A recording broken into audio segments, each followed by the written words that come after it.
Sudah bersama kami Direktur Riset SMRC, Denny Irvani. Selamat petang, Mas Denny. Selamat sore, Mbak Friska. Jadi kalau pemilihan Gubernur DKI Jakarta digelar hari ini, siapa yang paling banyak dipilih oleh warga DKI? Ya, SMRC baru saja merilis hasil survei DKI Jakarta. Survei itu dilakukan dengan metode stratified systematic sampling dengan target 800 responden sebagai sampel. Namun respons rate dari survei ini sekitar 55,8%. Karena ada yang tidak bisa diwawancara gitu ya. Dari hasil survei untuk pilihan gubernur dan wakil gubernur, bila pilkada dilakukan pada saat survei, maka pasangan Ahok Jarot itu memperoleh dukungan 46,9%. Ini ya, kita sambil lihat. Ya, betul. Oke. Berikutnya. Pasangan Anies Sandi 47,9% dan yang belum tahu 5,2%. Selisih antara kedua calon ini hanya terpaut 1%.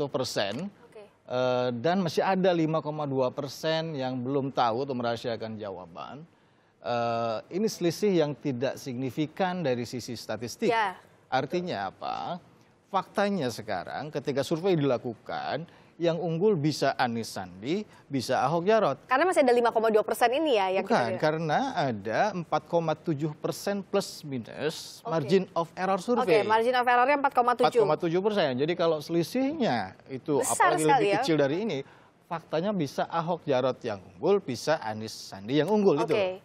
Nah, plus lagi kalau kita lihat ini masih ada 5,2% pemilih yang tidak tahu atau rahasia. Artinya ini kan bisa tidak memilih, bisa memilih salah satu pasangan calon, betul ya? Betul, betul. Itu adalah sumber perubahan dari perolehan suara calon dari sekarang sampai pilkada. Siapa calon yang bisa mengambil lebih banyak proporsi dari 5,2%, dia punya kans lebih besar untuk menang. Tapi kalau lihat angka 46,9 dan 47,9 ini apakah solid voters, artinya mereka yang memang sudah solid memilih pasangan 2 ataupun nomor 3? Ya, sebenarnya soliditas dukungan pada kedua calon ini hampir berimbang, di sekitar 80-an%. Jadi baik Ahok Jarot maupun Anies Sandi punya loyal voters yang kurang lebih sama. Jadi di sana ada yang masih udah loyal, ada juga yang belum loyal. Tapi komposisinya sama.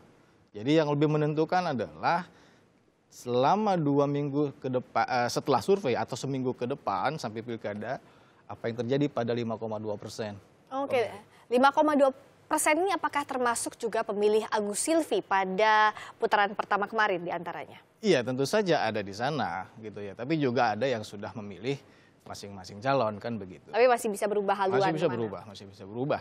Sampai pilkada diadakan ini kita masih punya waktu seminggu ke depan yang perubahan signifikan sangat memungkinkan terjadi di Jakarta karena Jakarta coverage sangat kecil, bisa dijangkau oleh media massa sebegitu cepat. Oke, selain angka elektabilitas, kita lihat juga bagaimana tren kedua pasangan calon ini di putaran kedua yang jelang mencapai akhirnya. Mas, kalau bicara soal tren, kita lihat ini, tren pilihan kepada dua pasangan calon, bisa dijelaskan grafisnya? Dari tren dari beberapa bulan sebelum April ini, bahkan dari Oktober, kita lihat ada dinamika dukungan pada kedua calon. Pada awal Oktober, Ahok Jarot sempat unggul 47,9%. Yang warna merah ini Basuki Cahayapurnama dan Jarot ya? Basuki Jarot, yang kuning orange, Anies. Kuning Anies ya. Nah, lalu pada Desember, Ahok Jarot hanya 31,7% berbanding 43,9%. Jadi selisihnya pada saat itu mencapai lebih dari 10% gitu ya.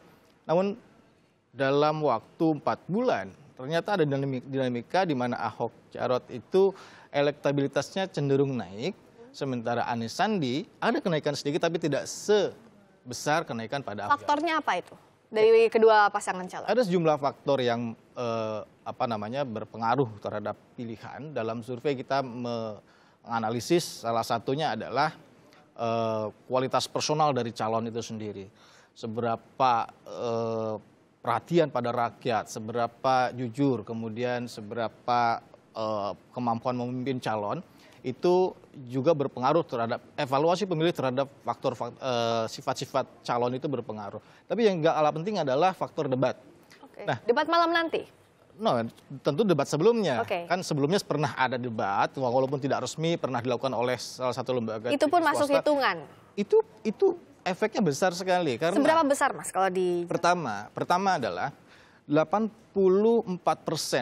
warga Jakarta mengatakan bahwa debat itu penting. Gitu ya.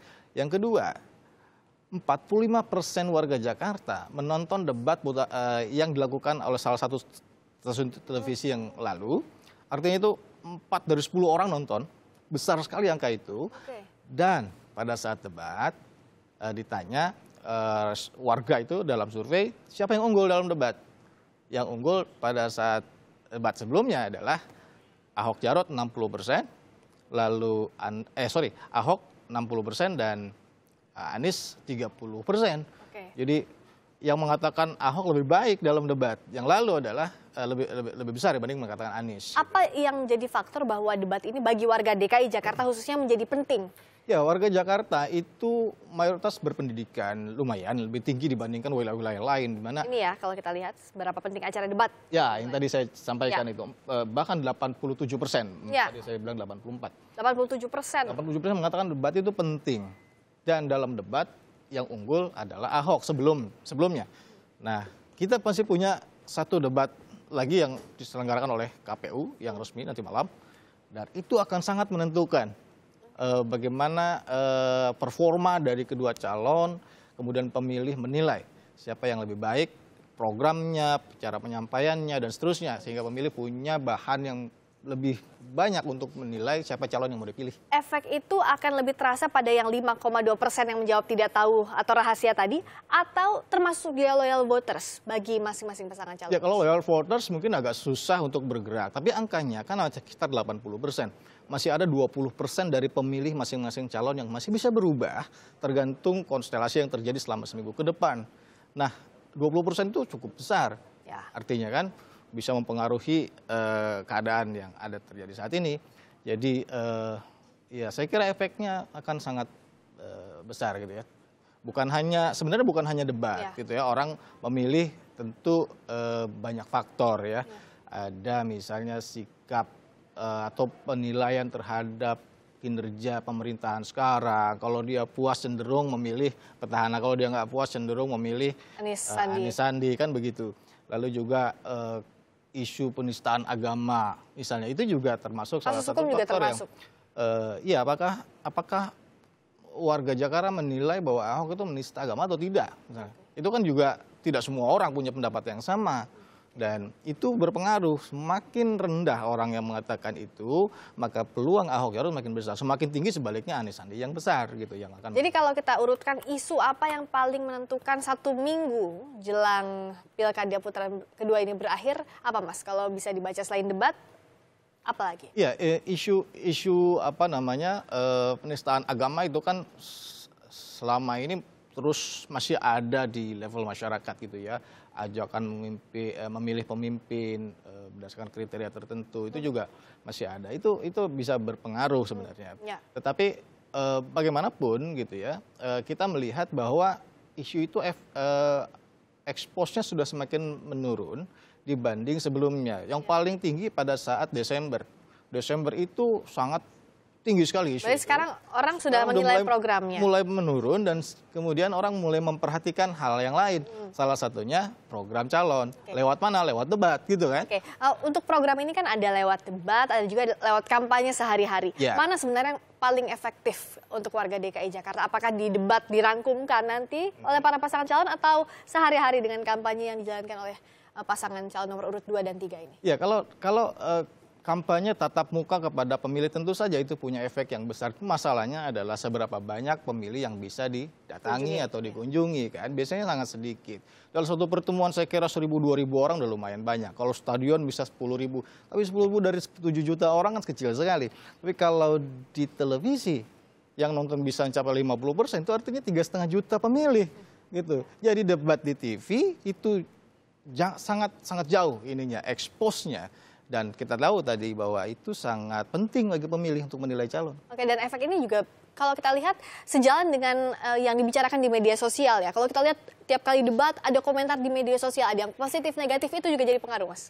Iya, Saya kira tidak begitu. Itu kan artinya setiap di media sosial orang bisa mengungkapkan perasaannya, penilaiannya. Masing-masing punya penilaian. Yang pasti orang menonton kemudian masing-masing menilai gitu ya.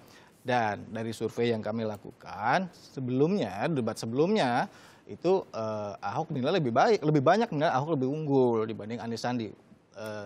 Dibanding Anies saat itu belum ada pasangan yang debat. Gitu. Oke, jadi kalau kita buat rangkumkan catatan 1 pekan jelang selesainya pilkada putaran kedua, apa saja yang perlu dinotis atau yang perlu dicatat oleh masing-masing pasangan calon? Ya karena saya kira kondisinya sangat ketat.